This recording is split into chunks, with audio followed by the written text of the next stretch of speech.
E.T., phone home and tell our listeners that our language is out of this world.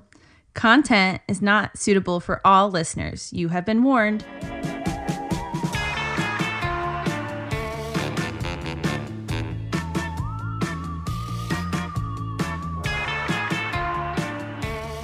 You are listening to Bewitched Banter, the podcast where we discuss the spooky, the spiritual, the magical, and the mystical. And sometimes the plain old weird. That's Amy Holt. She's also my bestie, but also a huge skeptic. And this is Krista, who I sometimes refer to as a whack job. Awesome. Just totally kidding there. But yeah, she is our woo-woo spiritual girl in-house. And I cannot wait. Today we are covering aliens. If you didn't get that from the E.T. phone home. You're an alien. Been singing that all afternoon. But I do want to preface this with basically I am not stupid. So if you listen No, it's me. I'm the wacko. Right? So But if you listen to this episode and you're like, that chick doesn't know what she's talking about, I honestly tried because, again, I am Dr. Holt today. It's going to be very scientific at the beginning, so bear with me. I tried my best. There's a lot to cover in this topic. Yeah, and I only kind of took one perspective, so we can obviously do several alien episodes for people who love aliens. Yay. Before we get into it, this is for, again, my friend Sarah listening. This is her listener pick, first ever. So thank you again for this idea. Amy's been kind of wanting to cover it for a while, and so you nailed it, Sarah. So thank you. I just had to get Sarah on board to get Krista's permission. For aliens. They scare me, man. We're going to get into that in my story Thursday. I can't. Oh, yeah. I like my story. Mine's scary AF, but we'll get to it. So for all you listeners out there, I'm sure you feel like the world is ending, right? So 2020 happened. We know we have COVID. Mm-hmm. Seems like we have doomsday with like global warming. We have World War III starting with Putin's war on Ukraine. Ugh, goddamn. But, however, we might have something to look forward to if the world doesn't end anytime soon.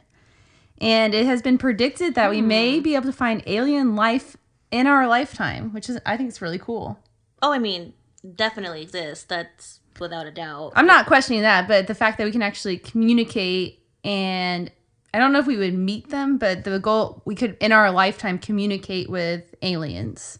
I think we already have in so many forms. We just don't, or we don't know it as the lay public, but governments around the world, man, they know that shit. But that's me. Well, I'm going to disprove you on that.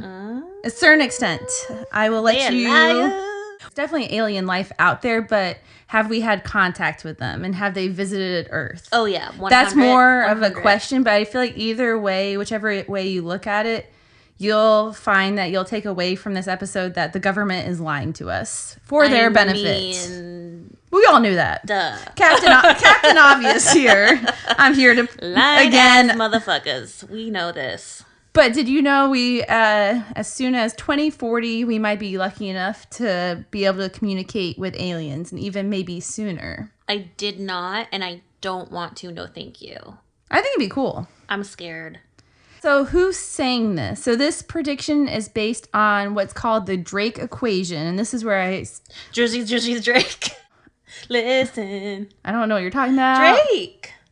Oh, the artist? Yeah. What does that have to do with Jersey? You said Drake, didn't you? Yeah, is he from Jersey?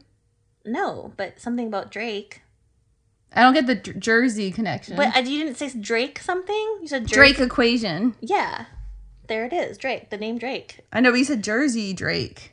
Oh, no, like Drizzy Drake? Like oh. Drizzy. He's from Canada. Yeah, I was going to say.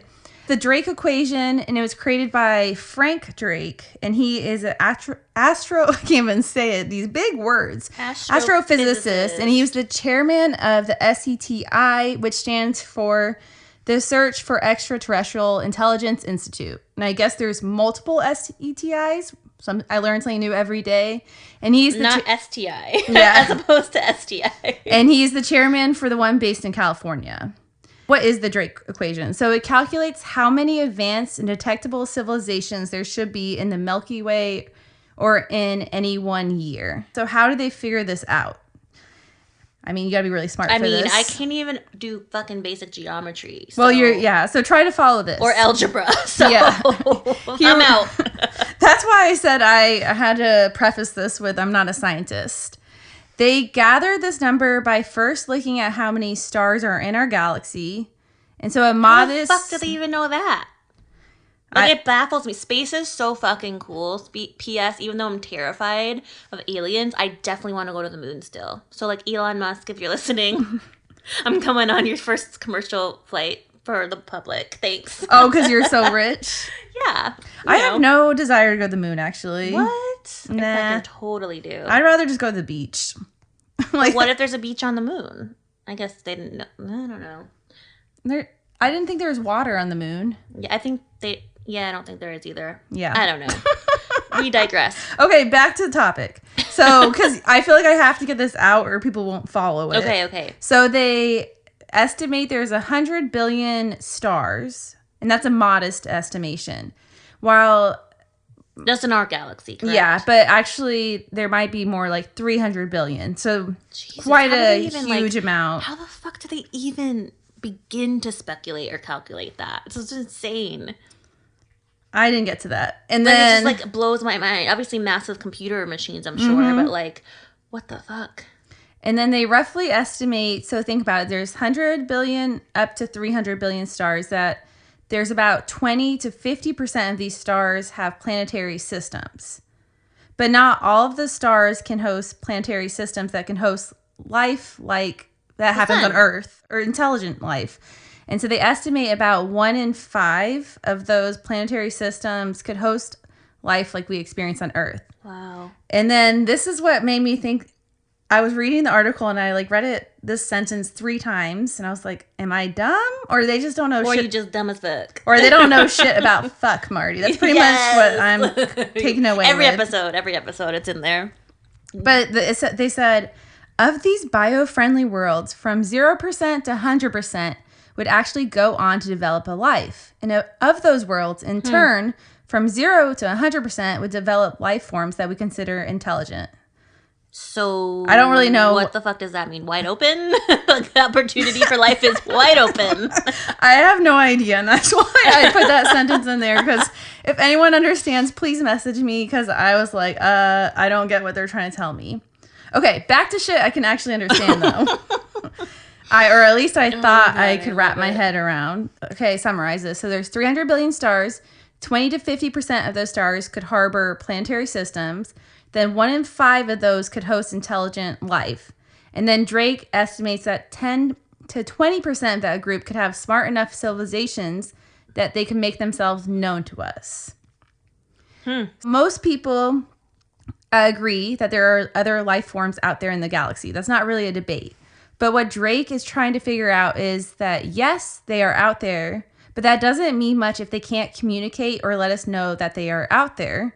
And these civilizations... Oh, they let us know in my story. Yes, they do. Just so y'all know. Yeah. I'm a little cynical about that, but I'll hold my tongue for now. Okay. And these civilizations ultimately would have to manipulate radio waves and other forms of electromagnetic signaling to let us know. So to make things even more tricky, another question arises, which I think is really interesting.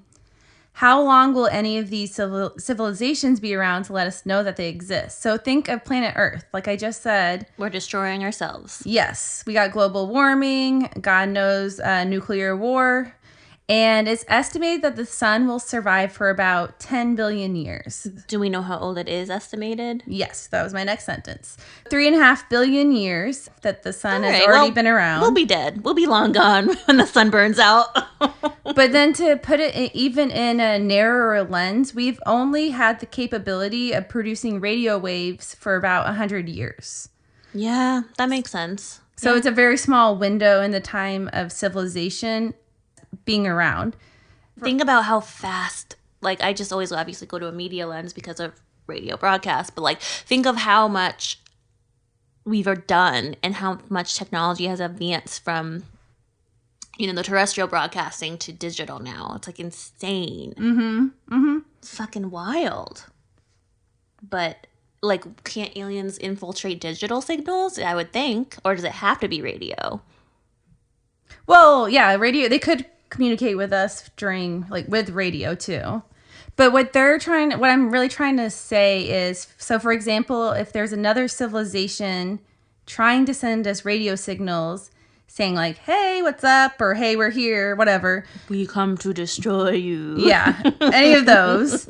Before we had created radio signals that our civilization or other civilizations can collapse and we might miss them. So it's like the window of time for us to communicate with each other is even more narrow, because like there might have been a civilization, for example, that already had the technology to communicate to us, but maybe that civilization is no longer there. Who knows how long our like Earth is going to be around. So it's like really small, narrow windows of time. So there's obviously probably intelligent life out there, but it's like, do they have the technology and will the time align for us to communicate with each other? Or do they look at us and be like, y'all are just fucking dumbasses, we're not even bothering to waste our time, which is more of my theory, but you know. But who is to say they have it all figured out? I'm not saying that they do, but I think if they're able to even get to Earth so quickly, and with the technologies that they do have that we couldn't even comprehend at this point,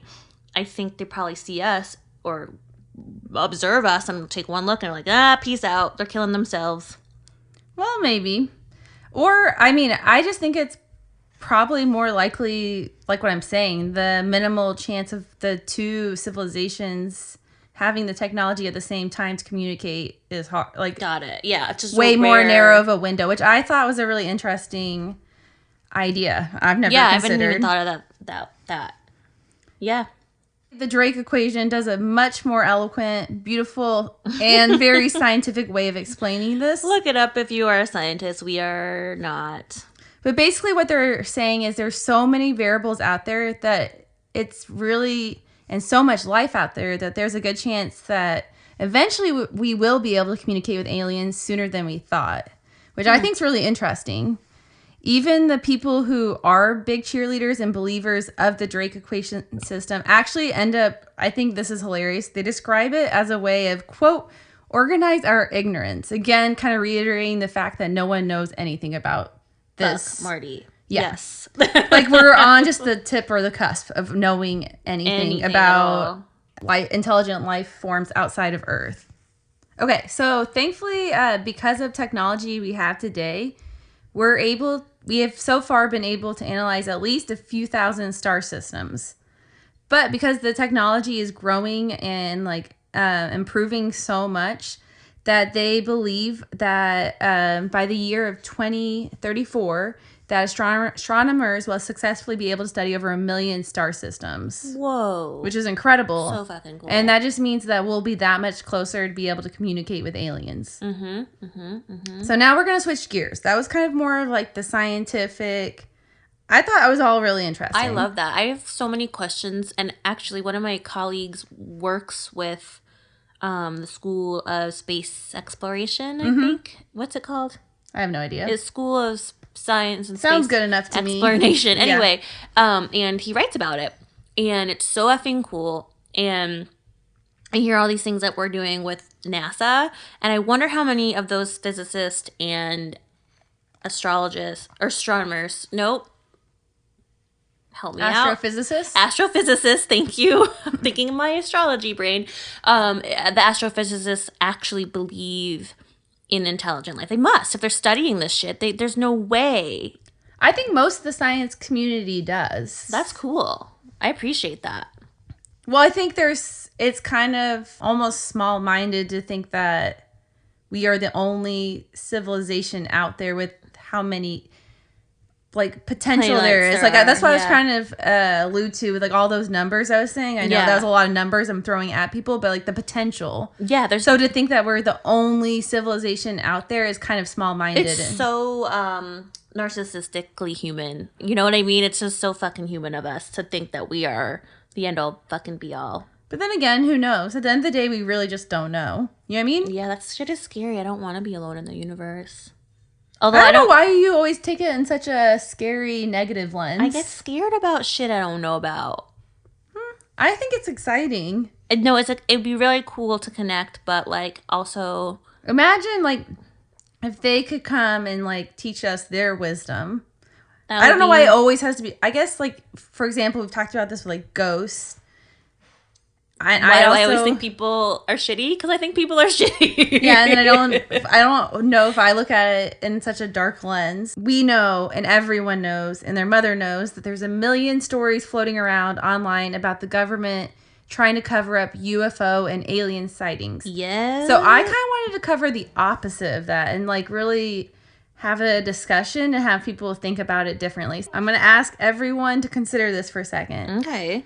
Instead of the government covering up alien and UFO sightings, what if the government were the ones that were fabricating and creating these alien and UFO sightings to cover up other top secret information they don't want the general public to know? Oh, for sure. Like, because they don't want us to know the military technology that they have. Yes. For sure. Which, I'm not going to get into it, but it relates to my story.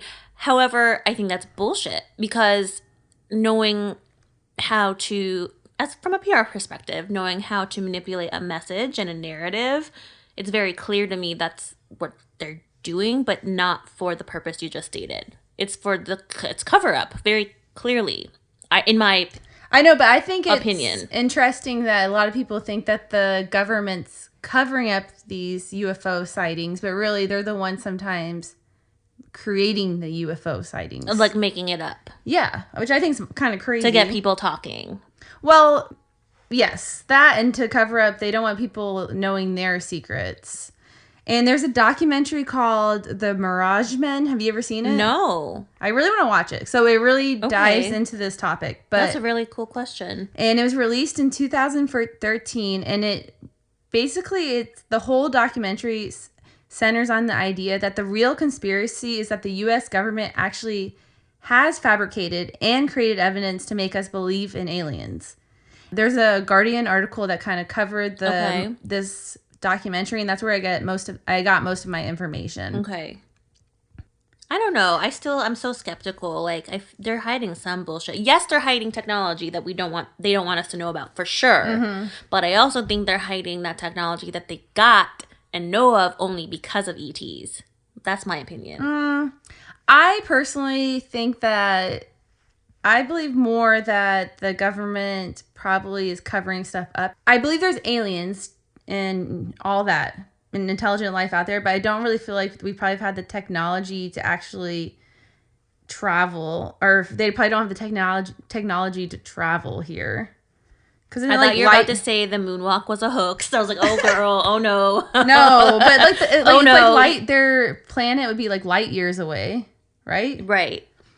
But obviously, there's the skeptics, because what a better way to throw people off about their knowledge of aliens rather than create a documentary, right? So I'm going to kind of state the obvious. Like, there's the counter argument that maybe the government is behind this documentary, that they are the ones who kind of created it to even throw people more off the trail. I think the whole conversation, and I kind of said this from the beginning, is that we just really don't know anything. We don't know shit. Yeah, that's true. And I totally agree. And I think everything people think they may know is speculation at the end of the day. Mm-hmm. I'm going to go through a few examples. So first we have Edward Snowden's documents. My God. I fucking love that documentary, or that movie. Which one? About his... basically bringing the FCC to task. I'm like, we're monitoring y'all. Oh yeah, I never watched it. Super creepy, but good. Did they cover? I wonder if they covered this in the story. I don't remember anything about aliens or UFOs in his, but perhaps I just forgot it because I was so upset about the misuse and just the way that they abuse our trust in them as a citizen. But anyway, part of the documents he leaked to the public, it actually included a PowerPoint slideshow that was created by a British spy agency. Huh. No, I don't remember this part. And this led the internet to kind of lose their mind, and they were obsessed with, in the PowerPoint, it contained 50 images. Some of them appeared to look like flying saucers. However, I thought this was freaking hilarious. The internet was able to figure out, one of them literally was a blurry picture of a seagull that somehow represented a shape of like a flying saucer. Maybe it's wings or some shit. Who knows? But literally it was a seagull taking a shit. in the PowerPoint. I'm sorry. Oh, that's awesome. But I was like, at least the government has a sense of humor. Shit, that's good. Yeah, I was like, at least, even if they're corrupt, at least they have some kind of sense of humor. That's good. Okay, the PowerPoint basically was evidence on how the government can attempt to control the minds of their civilians, and it even offered advice to spies how they can spread lies on the internet about alien life out there. Essentially. Yeah, but they're spreading the fact that aliens exist. That was part of the PowerPoint. Well, technically, I think QAnon believes in all that shit. Or is like lizard people shit. I don't know. That's a whole nother ball of wax. But, oh, and you probably will get to this too, but I just want to clarify too, like, for those of you out there, and you're probably like, no shit, but UFO is unidentified flying object, and ET or extraterrestrials are aliens. So a lot of people mix that up. I used to. This is why I say this, because I didn't realize in the nomenclature that a UFO is not necessarily a being. It's an unidentified craft of sorts. I didn't cover that because I just thought it was kind of obvious, but... Well, see, back in the day, I used to mix the two up, and I don't know if listeners out there may think that as well, so just wanted to clear the air about the flying saucer. Yeah. It's a UFO. No, it's a seagull taking a shit. A theory that was proposed in the documentary is that the government is aware of the power of belief in UFOs and aliens, and they can use this to their advantage.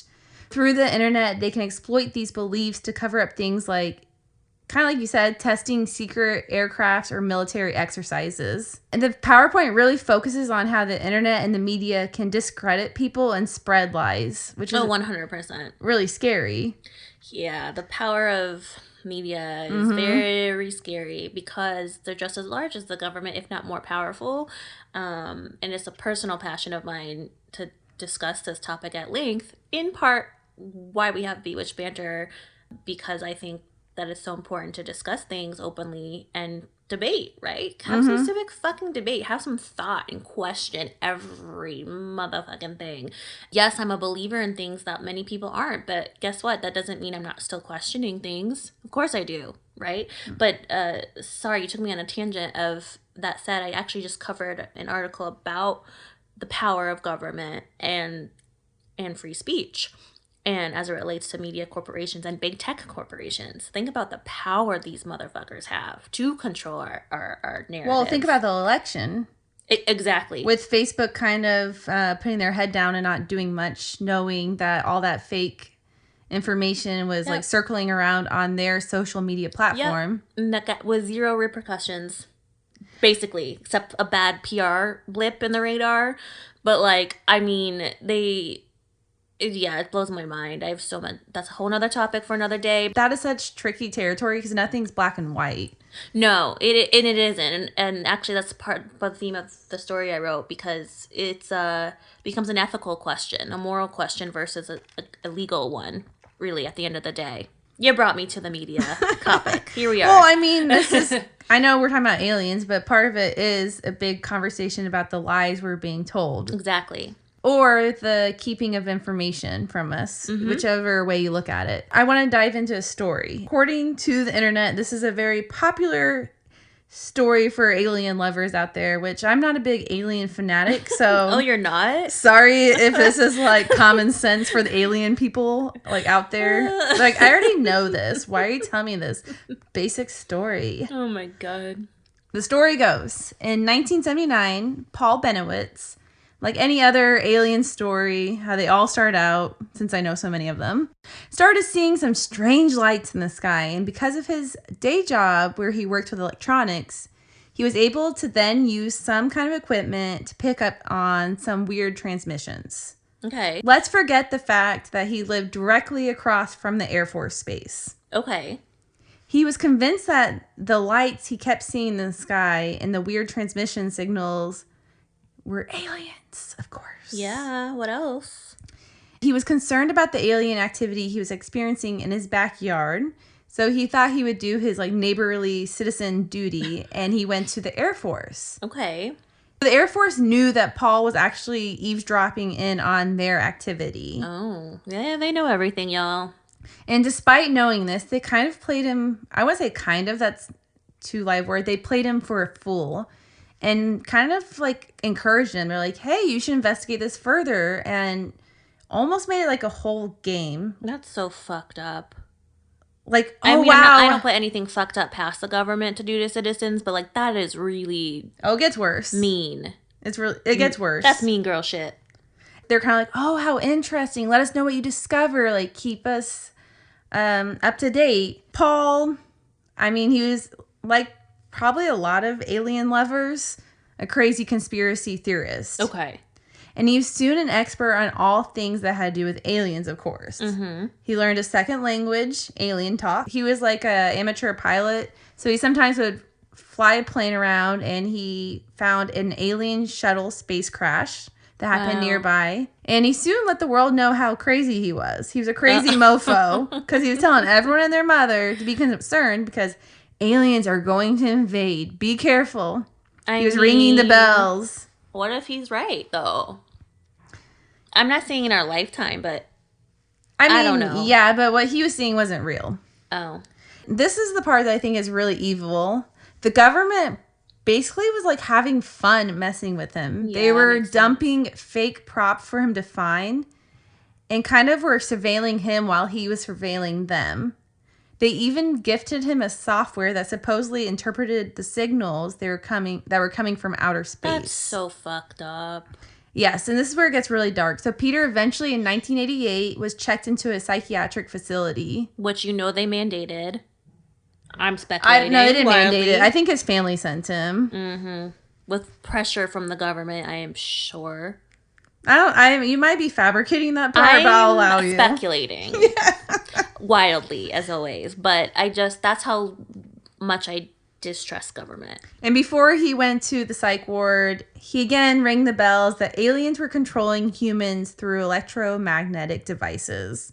So again, letting everyone know he's a little crazy. Look at our cell phones, though, for real. I mean, yeah. I guess that's true. He's not wrong there. All right, Paul, I feel you on the cell phone situation. But that's so fucked up they were messing with him. Yeah, exactly. And like, other than being evil, why is the government doing this? We kind of know. But in an interview I watched, one of the supervisors said that they couldn't have Peter telling the public. Later in the documentary, they interview one of the guys who was working on the Air Force, and he must have been like a officer pretty high up in like the ranks. Mm-hmm. And in the interview, he said that the reason being was that they couldn't have Peter telling the public that he was able to tap into their secret projects. Can't have people on our front street. Government be like, get them off Front Street. Okay. And he kind of like openly admitted, yes, we kind of spoon-fed him the idea, yes, it was aliens. Oh, man. And then another example of this was in the 1970s in New Mexico. Several ranchers were discovering that their cattle was being injured, and no one, for the life of them, could figure out like what the hell was happening. Sorry, where did you say? New Mexico. But it didn't only happen in New Mexico. When I looked into it, it looked like it happened in Colorado, in Washington, several other states. But I'm going to focus on New Mexico. Okay. Because I can't give you an explanation. I can't explain why it was happening in those places. Yeah, there's cattle mutilations that were happening, and okay, this ties to another lore story, but that's like a paranormal shit. But yeah, I've heard this before, but it was like gross, like grotesque. Yeah, I decided to spare the details. Yeah, sorry, I'm not trying to go there, but it just that topic reminded me of something I read or watched. And I was like, oh, God. I read it and I was like, yeah. I'm glad you did. Gruesome shit on this podcast. I can leave that out for today. Thank you. The ranchers obviously were losing millions of dollars in livestock due to this. Right. The FBI opened an investigation, and through their findings, basically it was kind of like, well, something's strange happening, but we can't put a finger on what it is causing harm to the cows.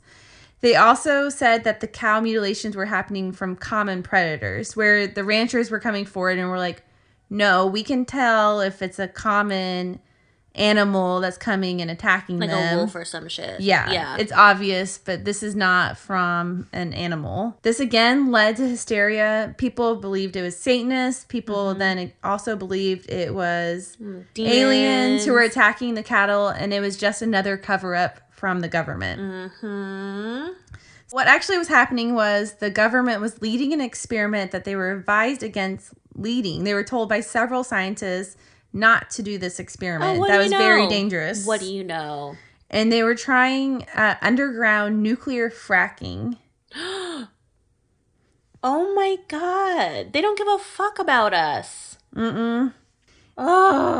And it was released that the government led citizens astray. Again, very similar to my first story, by staging fake props again to get people thinking that it might be like ET or aliens. That's no different. I mean, it is a little different, but I was trying to pseudo equate it to Chernobyl, where government knew, were advised not to fucking go over the certain gigawatts or whatever. Obviously, scientist hints here, no. But they were advised not to do it, and they still did it, and look at the deaths, and it's still fucking radioactive. I mean, like, what the fuck, governments in general, not just ours, everywhere. I think it all comes down to power. People who are ridiculous. Power hungry. They even asked a military pilot to attach flashing lights to his helicopter to get people to think they were seeing a UFO locally. So totally like instigating it, leading into hysteria, and thinking, wow, if we can get them to think it's aliens, then people won't start to question what we're doing. Bullshit. Yeah, pretty much the theme of the story. So in the documentary Mirage Men, a former Air Force special investigator named Richard Doty, and I think he's quite involved in the documentary, discusses that he fed into alien hysteria to keep normal everyday people from learning about top secret technology. Also, I thought this was really interesting that the government kind of they saw it as an advantage. So if the Soviet Union, who was a threat to the U.S., believed that the U.S. was communicating with aliens. Wink, wink. It gave us like an advantage. It made us look more fearful and powerful as a country. So it helped our cause too for like international relationships. Got it.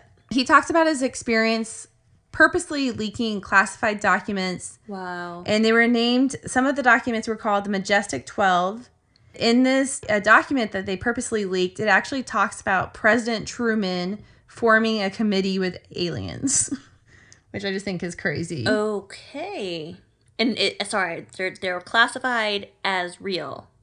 They're classified documents that they leaked to the public on purpose. They purposely fabricated classified information. Got it. That President Truman was like BFFs with aliens, I guess, and like forming a committee. What if he actually was? I don't believe that, but I think. But like you said, flip it on its head. What if he actually was? Well, he didn't do much with it. Maybe they. I mean, what vaporized him? I don't know. I'm making shit up. Yeah, now. I mean, if he was like, well, who cares? So nothing really came out of it. Yeah, that's true. And then another example, the same guy they're interviewing, states that he had no part of, but it's another example of the government leading us astray, is that there was another document that was leaked, and it was about 12 American military officers traveling to an alien planet. I mean, I don't have to kind of say this, but there's endless examples. I just wanted to bring up a few key ones of the government purposely putting out fake props, documents, leading people astray, and really hoping that people will buy into this hysteria and believe that UFOs and aliens are attacking us. And like invading our land. Fear-mongering to get things done the way they want. Perfectly controlling. Yeah, great. Awesome. Thank you, U.S. government. Yeah. And I just think it's an interesting thing because I think a lot of people see alien UFO sightings as the government trying to cover it up. But what about like if your story you're going to tell about Phoenix Lights was again the government purposely doing this to lead us astray from something else they were doing? That's what they claim, but we'll get to it. Yeah, but I think it's an interesting conversation because it's always like, oh, the government's hush, hush, aliens don't exist. But it's almost like the opposite. They want us to believe in aliens because then they can do their other secret shit they don't want us to know about. Yeah. Don't look over here. Go focus on the aliens or UFOs. Yeah, no, I think... No, they just know a hell of a lot more than they want us to ever know. From what I gather, I don't think they do, though. Like, even the scientists, in a nice way, when I was talking about all the numbers, they're like, we really don't know. And I think that's the moral of the story, is that we don't know. We don't have the technology or the means. Yes, there is intelligent life out there, but I don't think we have the means to travel and communicate with them yet. When we do, I think it'll be a really exciting time, or it could be scary. But I think all these sightings of UFOs is just people wanting to believe in the magical and the mystical, because it is cool to think that you are the one who got to see an alien. I'm good, thanks. Don't visit me. Bye. Well, it's not going to happen until 2040, so how old would we be then? That's in 20 years. Oh, so I'll be like... We'll be 50-something. 50. Oh my God, ew, gross. Don't put it out there. I'm not ready for that thought. I mean, I'm worried about much more worse things happening to us than aliens. Yeah. Yeah. Speaking of Russia, Jesus Christ. Oh my God. That shit is so sad, but... Yeah, and I'm covering actually a story that has to do with Russia next week for Jehovah's Witnesses. Ooh. Yeah. Well, it's awful. I'll preface it with that. But I think it's funny that most of the stories about aliens, they always are described the same. And they're kind of described off like what people see on TV. And that's kind of why I think people make it up in their head. Yeah, I wonder where that imagery came from. I'm curious. I think from Hollywood. But, like, where did they get that from? You know what I mean? Like, why that imagery? Because it's, like, I feel like probably one person did it. I was like, oh, that's great. And that kind of inspired other artists. Yeah. I mean, all artists borrow and copy each other. Yeah, it's wild. I don't know. I think that it could be as crazy as maybe there are plants that are talking to each other. You know what I mean? That's my way out there thought. Like, they're nothing even humanistic. You know what I mean? Without even a head or arms or anything. The shit we can't even comprehend is my thing. Again. Oh, I definitely think that could be... You know what I mean? Potentially true. Like things we can't even imagine as being a being, I think is probably what they look like ultimately. Do you think they're going to be ugly? I mean, to us, what is probably ugly? Because they're so foreign. Right. That's what and then we're probably ugly to them. Yeah, we probably are. But then why are they trying to impregnate us and shit all the time? Supposedly. You know? I don't know. I think that's Hollywood just sexualizing everything too. Yeah, that's probably true. Because they love to do that. Well, let us know if you feel like you've had an alien encounterment or encountered an alien encounterment. I've said too many big words. I said too many big words tonight. I was trying to have my scientific brain working. Yeah. I'm super intrigued. And Sarah, thank you again for shouting out this topic. And we will do more because obviously there's a hell of a lot of angles to cover with aliens. So hope y'all have never been abducted. Oh, before we let you go, though, our stories that are coming out on Thursday, for all our local Arizona peeps we're representing, we are focusing on alien sightings, UFO sightings that happen in our home state. Mm-hmm. So if you're a local proud Arizonan, make sure you tune in on Thursday and listen. I love my story. I think it's really cool. So mine is too, and yeah, oh my God, excited to get to it. Have a good night. Be safe. Beware of aliens. Peace, bewitches. Peace. Thanks for listening. Check us out on Instagram or bewitchbanter.com. Suggestions for the show? Email us at bewitchbanter@gmail.com. Credits, music Phantom Fun by Jonathan Boyle from premiumbeat.com. Podcast edited and produced by Krista Hins and Amy Holt. As always, if you enjoyed, please rate, review, and subscribe.